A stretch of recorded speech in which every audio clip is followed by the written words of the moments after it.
Oke, sebelum kita masuk ke semua hype dan drama, saya mau ajak kalian berpikir sedikit lebih dalam dari sekadar siapa yang punya poin lebih banyak. Karena duel Megawati versus Bukilik di musim 2026-2027 ini, kalau kita baca secara serius, punya lapisan yang jauh lebih menarik dari sekadar siapa top scorer. Mari kita mulai dari data dulu, karena tanpa data, analisis kita tidak berdiri. Musim 2023-2024, Bukilik dengan 935 poin dari High Pass, posisi ketiga liga. Megawati dengan 736 poin dari Red Sparks, posisi ketujuh. Jelas Bukilik lebih dominan di musim itu. Musim 2024-2025, Megawati 802 poin, Bukilik 638 poin. Situasi berbalik, dan Megawati juga mencetak rasio keberhasilan serangan 48,06%, tertinggi di kompetisi, sementara Bukilik di 40,93%. Di babak final 2024-2025, Megawati 153 poin, melampaui Kim Yeon Kong dengan 133 poin dan Bukilik dengan 117 poin. Sekarang, dan ini bagian yang sering dilewatkan orang, kita harus bertanya, apakah perbandingan lintas musim ini benar-benar apple to apple?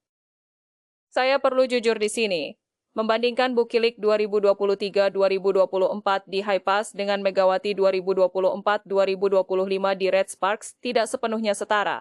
Sistem permainan tim berbeda, setter berbeda, kualitas distribusi bola berbeda. Angka 935 poin Bukilik mungkin dihasilkan dalam kondisi dan sistem yang sangat berbeda dari kondisi yang dihadapi Megawati di musim berikutnya. Ini bukan untuk mengurangi pencapaian salah satu dari mereka. Ini tentang membaca data secara lebih akurat. Jadi, apa yang benar-benar bisa kita simpulkan dari data yang ada? Pertama, Megawati menunjukkan trajektori perkembangan yang lebih curam dalam 2 musim terakhir.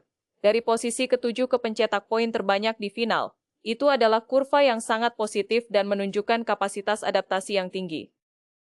Kedua, Bukilik memiliki keunggulan fisik yang nyata dan tidak berubah. Postur 198 cm memberikannya keuntungan gravitasi dalam blocking dan serangan dari atas net yang tidak bisa dikompensasi hanya dengan efisiensi teknikal. Itu adalah keunggulan struktural. Ketiga, keduanya memiliki musim terbaik di tahun yang berbeda. Ini menciptakan ketidakpastian yang sesungguhnya menarik. Kita tidak tahu persis siapa yang akan lebih dominan ketika mereka berhadapan langsung musim ini.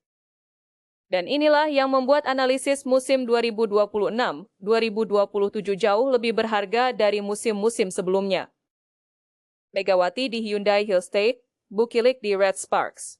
Setiap pertandingan kedua klub ini adalah eksperimen yang kita semua tunggu. Bukan lagi data lintas musim yang bisa diperdebatkan konteksnya, tapi head-to-head langsung di kondisi yang sama, di waktu yang sama, dengan wasit yang sama. Satu hal yang saya perhatikan dalam diskusi publik soal duel ini adalah kecenderungan untuk langsung menyimpulkan bahwa salah satu sudah pasti lebih baik dari yang lain. Padahal data menunjukkan sesuatu yang lebih nuansed.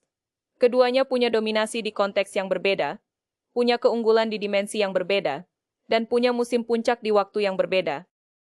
Pertanyaan yang lebih tepat bukan siapa lebih baik, tapi di kondisi apa masing-masing akan lebih efektif. Dalam pertandingan dengan bola-bola tinggi dan rally panjang di depan net, Bukilik punya keunggulan fisik yang nyata. Dalam pertandingan yang membutuhkan efisiensi, kecepatan pengambilan keputusan, dan konsistensi di set-set kritis, data menunjukkan Megawati lebih unggul dalam 2 musim terakhir. Sistem bermain tim juga akan sangat menentukan. Siapa setter yang memberikan umpan kepada Megawati di Hill State? Bagaimana Red Sparks akan mengoptimalkan kehadiran Bukilik yang baru kembali? Pertanyaan-pertanyaan taktis ini akan sangat mempengaruhi angka akhir yang muncul di musim ini.